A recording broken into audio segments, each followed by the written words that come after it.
제16장. 내가 갱그레아 교회의 일꾼으로 있는 우리 자매 베베를 너희에게 추천하노니 너희는 주 안에서 성도들의 합당한 예절로 그를 영접하고 무엇이든지 그에게 소용되는 바를 도와줄지니 이는 그가 여러 사람과 나의 보호자가 되었습니다. 너희는 그리스도 예수 안에서 나의 동역자들인 브리스가와 아굴라에게 문안하라. 그들은 내 목숨을 위하여 자기들의 목까지도 내놓았나니 나뿐 아니라 이방인의 모든 교회도 그들에게 감사하느니라. 또 저의 집에 있는 교회에도 문안하라. 내가 사랑하는 에베네도에게 문안하라. 그는 아시아에서 그리스도께 처음 맺은 열매니라. 너희를 위하여 많이 수고한 마리아에게 문안하라. 내 친척이요 나와 함께 갇혔던 안드로니고와 유니아에게 문안하라. 그들은 사도들에게 존중이 여겨지고 또한 나보다 먼저 그리스도 안에 있는 자라. 또 주 안에서 내 사랑하는 암블리아에게 문안하라. 그리스도 안에서 우리의 동역자인 우르바노와 나의 사랑하는 스타구에게 문안하라. 그리스도 안에서 인정함을 받은 아벨레에게 문안하라. 아리스토볼로의 권속에게 문안하라. 내 친척 헤로디온에게 문안하라. 나게소의 가족 중 주 안에 있는 자들에게 문안하라. 주 안에서 수고한 두르베나와 두르보사에게 문안하라. 주 안에서 많이 수고하고 사랑하는 버시에게 문안하라. 주 안에서 택하심을 입은 누포와 그의 어머니에게 문안하라. 그의 어머니는 곧 내 어머니니라. 아순그리도와 블레곤과 허메와 바드로바와 허마와 및 그들과 함께 있는 형제들에게 문안하라. 빌롤로고와 율리아와 또 네레오와 그의 자매와 올름바와 그들과 함께 있는 모든 성도에게 문안하라. 너희가 거룩하게 입맞춤으로 서로 문안하라. 그리스도의 모든 교회가 다 너희에게 문안하느니라. 형제들아, 내가 너희를 권하노니 너희가 배운 교훈을 거슬러 분쟁을 일으키거나 거치게 하는 자들을 살피고 그들에게서 떠나라. 이 같은 자들은 우리 주 그리스도를 섬기지 아니하고 다만 자기들의 배만 섬기나니 교활한 말과 아첨하는 말로 순진한 자들의 마음을 미혹하느니라. 너희의 순종함이 모든 사람에게 들리는지라. 그러므로 내가 너희로 말미암아 기뻐하노니 너희가 선한데 지혜롭고 악한데 미련하기를 원하노라. 평강의 하나님께서 속히 사탄을 너희 발 아래에서 상하게 하시리라. 우리 주 예수의 은혜가 너희에게 있을지어다. 나의 동역자 디모데와 나의 친척 누기오와 야손과 소시바더가 너희에게 문안하느니라. 이 편지를 기록하는 나 더디오도 주 안에서 너희에게 문안하노라. 나와 온 교회를 돌봐주는 가이오도 너희에게 문안하고 이 성의 재무관 에라스도와 형제 구아도도 너희에게 문안하느니라. 나의 복음과 예수 그리스도를 전파함은 영세전부터 감춰졌다가 이제는 나타내신 바 되었으며 영원하신 하나님의 명을 따라 선지자들의 글로 말미암아 모든 민족이 믿어 순종하게 하시려고 알게 하신 바 그 신비의 계시를 따라 된 것이니 이 복음으로 너희를 능히 경고하게 하실 지혜로우신 하나님께 예수 그리스도로 말미암아 영광이 세세 무궁하도록 있을지어다. 아멘.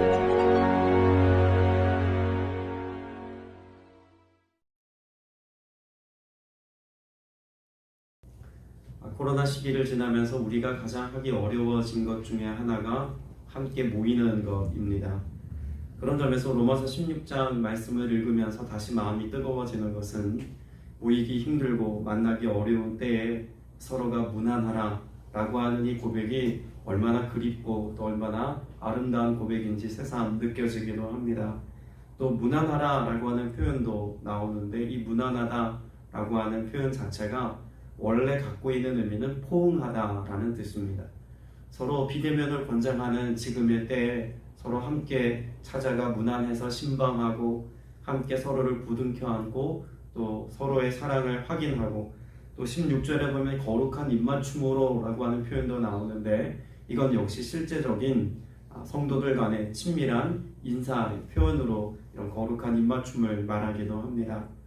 교회가 가지고 있었던 특징, 교회가 생명처럼 여겼던 가치는 이와 같이 사랑 안에서 함께 교제하고 또 친밀함으로 그 사랑의 마음을 표현하는 것에 있었습니다.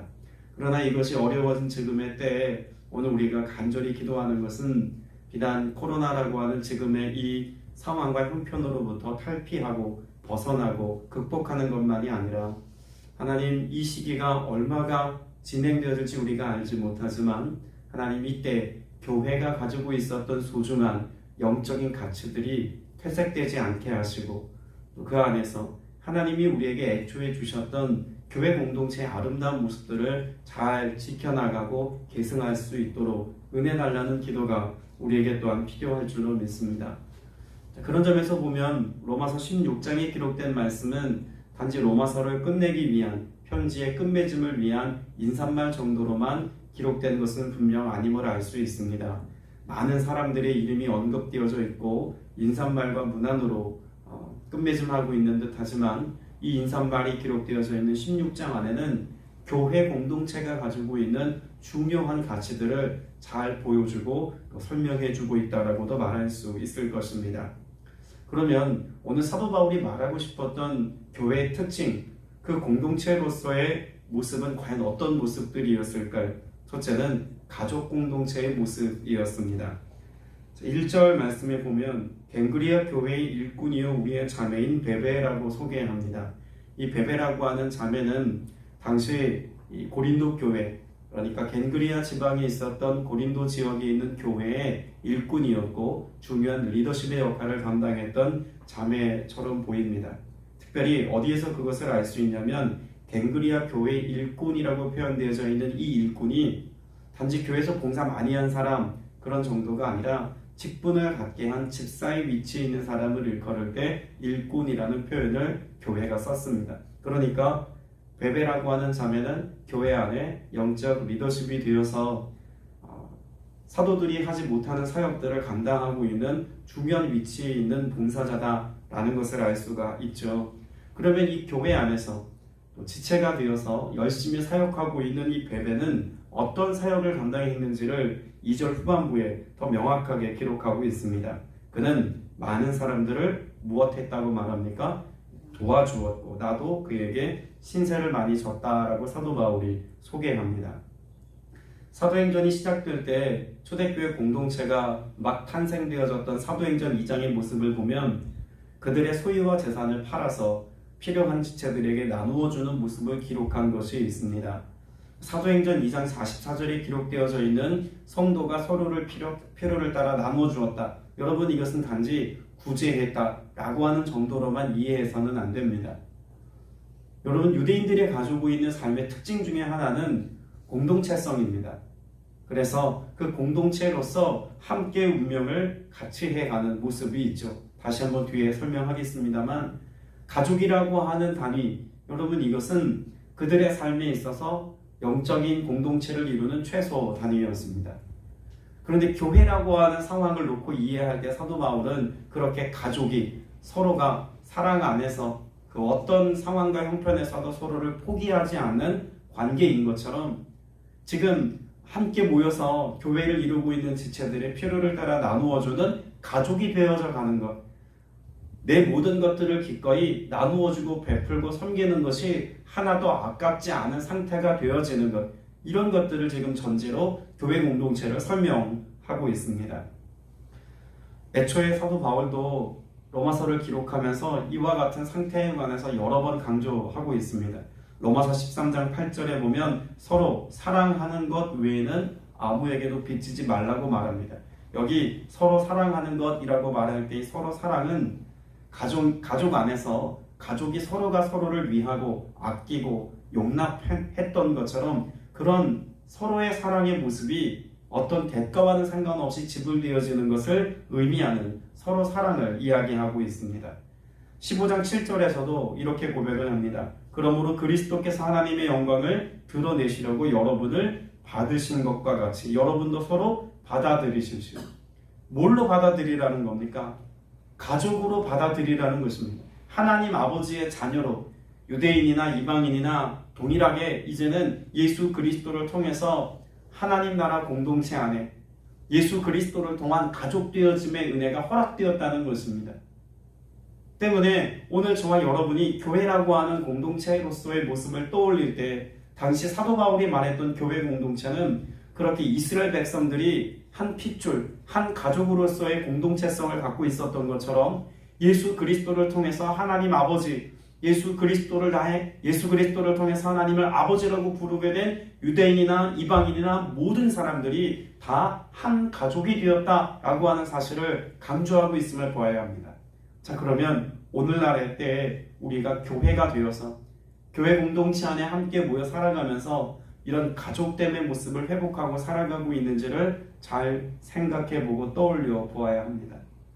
물론 진짜 피부치와 같은 가족이 될 수는 없을 겁니다. 그러나 가족이 서로가 서로에 대하여서 마음을 나누고 사랑의 가치를 공유하고 그 안에서 서로를 보듬어 세우고 함께 세워져 가는 것처럼 교회 공동체 안에서 나의 섬김과 나의 돌봄과 나의 나눔을 통해서 다른 지체가 온전히 세워져 가고 있는 역사가 있는지를 보아야 합니다. 교회 공동체 안에 우리는 머물러 있으면서 무엇을 늘 염두에 둡니까? 나의 성장을 위해서 내가 훈련받고 내가 예배하고 내가 충성할 수 있는 부분에 대해서 생각합니다. 그러나 애초에 교회를 생각해 보면 가족적 특성을 가지고 있다는 것 안에서 나의 섬김과 나의 배려와 나의 사랑을 통해서 내 주변에 있는 신앙의 공동체 안에 있는 지체들이 함께 세워져 가는 것을 중요하게 다루고 있다는 것을 보아야 합니다. 그것이 교회가 가지고 있는 가족 공동체로서의 특징이라는 것입니다. 오늘 나를 통해서 다른 사람이 세워지고 온전해지는 이 일을 위해 기도하시고 섬길 수 있는 여러분 되시길 축복합니다. 두 번째는 그런 가족 공동체로서의 특징과 함께 좀 더 발전적인 의미에서 운명 공동체라고 하는 특징을 가지고 있다는 것도 볼 수가 있습니다. 자, 3절 4절 말씀을 보면 이렇게 기록하고 있죠. 그리스도 예수 안에서 나의 동력자인 보리스가와 아굴라의 문안하여 주십시오. 그들은 생명의 위협을 무릅쓰고 내 목숨을 구해준 사람들입니다. 그러면 보리스가와 아굴라, 이들은 사도 바울과 함께 귀한 동역의 자리에 있었던 사람인 것을 알 수가 있겠죠. 자, 그럼 이 동역자라고 하는 표현 자체가 단지 같은 일을 했다라고 하는 정도가 아님을 알게 합니다. 실제로 생업이 같기도 했습니다. 바울도 그랬고 또 보리스가와 아굴라도 텐트 메이커, 그래서 이걸 생업으로 삼고 자비량 사역을 감당했던 사람들인 것을 이미 성경에서 소개하고 있지 않습니까? 근데 같은 업을 가지고 있다고 해서 동력자라고 표현하지 않습니다. 또 실제로 사도 바울이 사역을 할 때 보리스가와 아굴라는 자신의 집을 내어주고 또 자신의 모든 가치들을 다 쏟아내어서 바울의 사역을 함께 도왔고 주의 사역을 이루어가는 일에 헌신하기도 했습니다. 그렇게 같은 주의 일을 감당했기 때문에 이들을 동력자라고만 부르는 것일까요? 지금 이들을 동력자라고 부르는 중요한 이유, 그것은 생명의 위협을 무릅쓰는 관계였기 때문에 그렇습니다. 나의 생명을 기꺼이 내어주고 내 당연한 권리를 포기하면서까지 사도 바울을 섬기고 함께 동역하는 그와 같은 모습은 단지 어떤 일을 이루었다는 목적성이 있는 것이 아니라 그 과정 중에 나의 생명을 조금도 귀한 것으로 여기지 않음에 대한 태도가 있다는 것을 이 동역자라고 하는 모습을 통해서 보여주는 것 아닙니까? 누군가를 섬기고 또 가족 안에서 혹은 교회 공동체 안에서 내가 누군가를 섬기고 사랑할 때 우리는 어떠한 태도가 있어야 한다는 것입니다. 무릅쓰고의 태도가 있어야 합니다. 오늘날의 교회가 코로나 시기에 성도들이 많이 교회를 떠난다는 이야기를 듣습니다. 어제 국민일보를 보니까 그런 기사들을 보면서 이 퍼센테이지가 수치로 나와 있는 것을 보니까 현격하게 그래프가 줄어들고 있는 것을 볼 수가 있습니다. 정확한 데이터, 보편적 데이터라고 보기는 어렵지만 그러나 일반적으로 통계적으로 볼 때 그럴 가능성이 높다라고 인정할 만한 자료입니다. 왜 이와 같은 한국교회 이탈 현상들이 드러날까요? 저는 이 교회가 운명 공동체로서의 특징을 잃어버렸기 때문이라고 생각합니다. 여러분, 가족이 위기의 때 멀리 떨어져 있거나 오랜 시간 헤어져 있다고 해서 가족의 공동체성이 무너지지 않습니다. 오히려 더 애틋하고 더 사랑의 마음을 가지고 서로를 돌아보기 위해 애씀이 있죠. 근데 교회는 그렇지 않습니다. 오늘날 한국교회만 하더라도 운명 공동체로서의 그런 가치를 중요하게 여기지 않습니다. 도리어 문제가 생기면 내가 마음이 불편하면 교회 떠나면 그만이지 라고 하는 식의 태도들도 어렵지 않게 볼 수 있는 시대입니다. 그러니 이와 같은 어려움의 때 서로가 서로를 대면하여 볼 수 있는 이런 시간들이 줄어든 만큼 교회 위기에 대하여, 내가 섬기는 교회 공동체에 대하여 나의 생명처럼 무릅쓰의 삶이 없다는 겁니다. 그것이 교회를 무너뜨리고 교회를 힘들게 하고 교회의 가치를 쇠퇴하게 하는 이유가 된다는 것이 더 가슴 아픈 내용으로 다가왔습니다. 오늘 성복순복음교회와 함께 예배하고 있는 저와 여러분들이 교회를 교회되게 하고 주님께서 우리에게 주신 사명을 감당해서 한 몸을 이루어 살아가는 거룩한 사역들을 함께 이루어갈 때 같은 운명을 가지고 같은 하나님의 마음을 가지고 그렇게 함께 지어져 가고 함께 나아가는 그런 공동체로서의 모습을 잃지 않기 위하여 깨어 기도할 수 있는 여러분 되시길 축복합니다. 여러분, 예수님이 교회를 사랑하실 때 어떻게 사랑하셨다고 사도 바울이 설명합니까? 에베소서 5장 25절 말씀에 보면 남편들아 아내 사랑하기를 그리스도께서 교회를 사랑하시고 그 교회를 위하여 자신을 주신같이 하라. 여러분, 가족이라고 하는 그 특징을 가지고 교회의 그런 가장 중요한 운명 공동체적인 특징을 대입해서 설명하지 않습니까? 부부간의 연합이 교회 안에서 이루어야 할 사랑의 가치와 다르지 않다는 것을 분명하게 가르쳐 주고 있습니다. 더불어 교회 안에서 예수 그리스도께서 우리를 위하여 십자가를 지시기까지 그 생명을 내어주기에 하셨던 그와 같은 영적 가치가 어디에서 실현되어져야 한다고 말합니까? 가정 안에서 이루어져야 한다고 말하는 건 아닙니까? 예수님도 그래서 이 운명 공동체로서의 특징을 설명하시면서 뭐라고 말씀하셨습니까? 마가복음 3장 35절에 보면 누구든지 하나님의 뜻을 행하는 사람이 내 형제요 자매요 어머니다. 곧 교회가 곧 내 가족이다 라고 예수님이 말씀하신 것으로 보아도 무방합니다. 오늘 저와 여러분이 그렇게 한 운명 공동체가 되어서 예수 그리스도의 생명을 가지고 예수 그리스도의 생명을 나누는 그런 사역과 삶을 살고 있다는 것에 대한 가치를 결코 잊어버리지 않아서 오늘 내 삶 가운데 내게 주신 은혜를 따라 섬김의 삶을 살아갈 수 있는 여러분 되시길 축복합니다. 더불어 무엇도 우리가 경험할 수 있어야 할까요? 내가 홀로 있다고 느끼는 그 순간에도 내가 세상의 모든 사람들로부터 외면당하고 내 주변에 아무도 남아있지 않다고 여길 즈음에 도리어 내 주변에 곁에 두신 나를 위하여 가족같이 여겨줄 수 있고 또 가족으로 섬길 수 있는 운명 공동체로서의 귀한 믿음의 지체들이 함께 있다는 이것으로 위로받고 소망을 얻을 수 있는 여러분 되시길 또한 주님의 이름으로 축복합니다. 마지막 세 번째로 교회는 하나님 나라 공동체입니다. 오늘 말씀에 보면 이 동역자에 관한 혹은 함께 믿음 안에 지체가 된 자들에 관한 동역과 섬김과 나눔과 그 모습들을 설명하면서 가장 중요한 전제를 계속 반복적으로 말씀합니다. 3절에 보면 그리스도 예수 안에서 나의 동역자라고 표현을 하고 있습니다. 여러분, 여기 그리스도 예수 안에서라고 하는 표현이 자주 등장하는 것을 계속해서 말씀을 통해서 볼 수가 있죠. 8절에도 보면 주님 안에 있는, 9절에도 그리스도 안에서, 10절에도 그리스도 안에서, 12절에도 주님 안에서, 13절에도 주님 안에서, 계속해서 주님 안에서라고 하는 표현이 반복적으로 기록되어져 있습니다. 여기 주님 안에서라고 하는 표현은 결국 무엇을 드러내고 설명하기 위한 표현일까요? 한 몸이라고 하는 사도 바울이 로마서를 통해서 계속 강조했던 연합, 한 몸됨, 머리 대신 예수 그리스도의 지체로 부름받은 우리의 영적인 공동체로서 하나님 나라 공동체로서의 특징을 계속 설명하고 있는 것입니다. 여러분, 오늘 본문에 보면 참 재밌는 표현이 하나 등장합니다. 이 로마서 16장 전체의 분위기이기도 한데 5절 말씀을 보시기를 바랍니다. 5절에 보면 그리고 그들의 집에서 모이는 교회에도 문안하여 주십시오 라고 말합니다. 우리가 생각하면 집이라는 단위와 교회라는 단위 중에 뭐가 더 작은 단위입니까? 집이 더 작은 단위죠. 그런데 집 안에서 모이는, 집에서 모이는 교회라고 표현을 하고 있습니다. 그러면 이 표현 자체가 여러 가지 의미로 볼 수 있습니다만 집에서 모이는 가족교회를 지칭한다 라고도 이해할 수 있습니다. 그러나 저는 이 말씀을 그렇게만 보고 싶지는 않습니다. 가정에 모여있는 교회된 성도 한 사람 한 사람, 그러니까 성도 한 사람 한 사람이 다 교회다라고 하는 사실을 이와 같은 말로도 표현할 수 있다는 이야기입니다.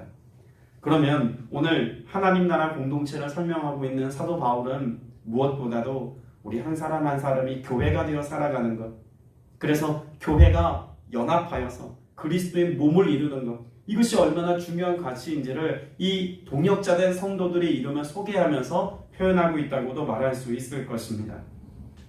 오늘 저와 여러분 모두가 주님 안에서 몸된 교회라고 하는 사실을 잊어버리지 않고 오늘을 살아갈 수 있기를 주님의 이름으로 축복합니다. 내가 교회가 되어 그리스도의 몸이 되어서 예수 그리스도를 드러내고 표방하는 삶을 살아갈 때 나를 통해서 하나님이 기뻐하시는 선한 열매가 아름다운 열매가 되어 드러나고 나타나게 될 것입니다. 오늘 이 본문 말씀에 기록되어져 있는 여러 사람들의 이름을 한번 보십시오. 주 안에서 어떻게 연합되어져 있는지를 볼 수 있습니다. 여기 이름이 소개된 사람들은 모두가 다 동일한 신분, 동일한 위치에 있는 사람들이 아닙니다. 여기 이름을 보면 헬라식 이름도 있고 유대식 이름도 있습니다. 그것은 유대인도 있고 또 이방인도 있다는 사실이죠. 교회 공동체 안에 유대인과 이방인이 연합된 모습을 볼 수 있습니다. 앞서 말씀드렸던 것처럼 당시 여권이 그렇게 신장되지 않았던 시기, 아니 오히려 여자가 리더로 인정받지 못하고 여자들이 교회 안에서 목소리를 내기가 어려웠던 시기에 베베라고 하는 지도자가 세워진 것과 더불어 브리스가와 아굴라 이 부부를 소개하는 이 편지글에도 보면 브리스가가 아내입니다. 아내 이름이 먼저 소개된 것을 보면 교회 안에서 여성들이 더 중요한 역할들을 감당하고 있는 모습을 또 볼 수가 있겠죠. 사회적인 통념을 깨뜨리고 여성이든 남성이든 다 교회 안에서 하나님 앞에 아름답게 쓰임받고 있는 모습을 볼 수가 있습니다.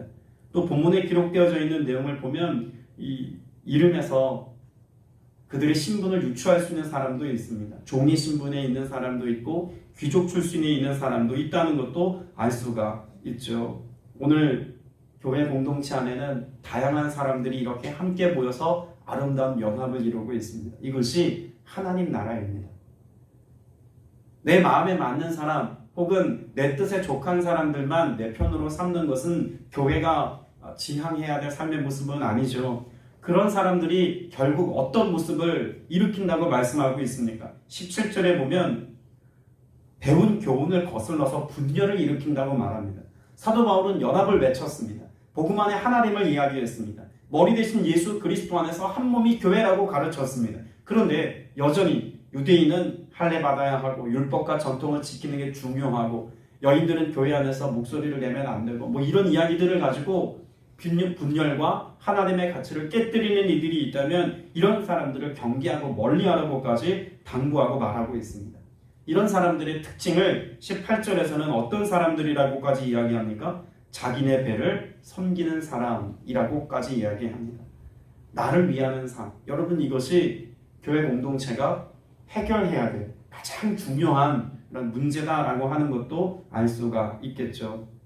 때문에 사도 바울은 우리가 슬기로워져야 된다고 말합니다. 그 선한 일에 우리가 헌신하고 슬기로워지고 악한 일에 미련해져야 된다고 19절에 말씀하고 있지 않습니까? 사단은 끊임없이 우리의 미련함을 통해서 사도 바울이 가르쳤던 복음의 가치를 따라서 살아가려고 하지 못하도록 끊임없이 세속적인 것들을 가지고 우리를 얽어매고 넘어뜨리려고 하고 있다는 것을 사도 바울은 말하고 있습니다. 그래서 평화의 하나님이라는 말을 하지 않습니까? 20절에 여기 평화의 하나님이 그렇게 예수 그리스도 안에서 주 안에서 연합하여서 한 몸이 되어서 서로 사랑의 가치를 따라 살아가고 있는 공동체의 가장 중요한 근거라는 것입니다. 평화의 하나님이 연합하게 하셨는데 이것을 끊임없이 헤쳐 놓으려고 하는 것이 사단의 전략이니 하나님이 모든 사단의 권세와 악한 것에 미련한 것에 반응하려고 하는 우리의 정력의 문제를 깨뜨리시고 온전한 연합을 이루어 성취하시겠다고까지 말씀하고 있는 것입니다. 오늘 저와 여러분을 통해서 오늘 보여주신 이 교회 공동체 아름다운 모습들이 드러나고 실천될 수 있기를 바랍니다. 가족 같은 교회, 운명 공동체로서의 교회, 그리고 하나님 나라 공동체로서의 교회가 우리 교회 공동체 안에서 경험되어지고 나누어져서 세상이 성복순복음교회를 통해서 여러분 한 사람 한 사람을 통해서 예수님을 보고 하나님 나라를 소망할 수 있는 그런 은혜가 있게 되시기를 주님의 이름으로 축복합니다. 기도드리겠습니다. 은혜가 풍성하신 아버지 하나님, 자녀로 불러주시고 예수 그리스도를 통한 온전한 연합을 누리며 살아갈 수 있도록 허락하신 것 감사드립니다. 오늘 주로부터 우리에게 공급되어지는 진리와 소망과 사랑을 가지고 우리들 또한 누군가를 섬기며 도와주며 베풀며 나눌 수 있는 은혜가 있게 하여 주시옵소서. 주께서 주신 것들을 가지고 주를 위한 삶을 살며 주께서 허락하신 것들을 가지고 주의 이름을 높일 수 있는 그 영광을 드러낼 수 있는 우리가 되어지기를 원하오니 그리스도의 몸, 교회가 되어 지체가 되어 아버지 하나님의 마음에 합당한 삶을 살아가는 모두가 되게 하여 주시옵소서. 성복순복음 교회 안에 이 아름다운 모습이 드러나게 하여 주시옵시며 그 열매로 많은 이들에게 예수 그리스도의 형상을 나타내 보일 수 있는 모두가 되게 하여 주옵소서. 우리의 간구에 응답해 주신 감사드리옵고 예수 그리스도 이름으로 간절히 기도드렸사옵나이다. 아멘.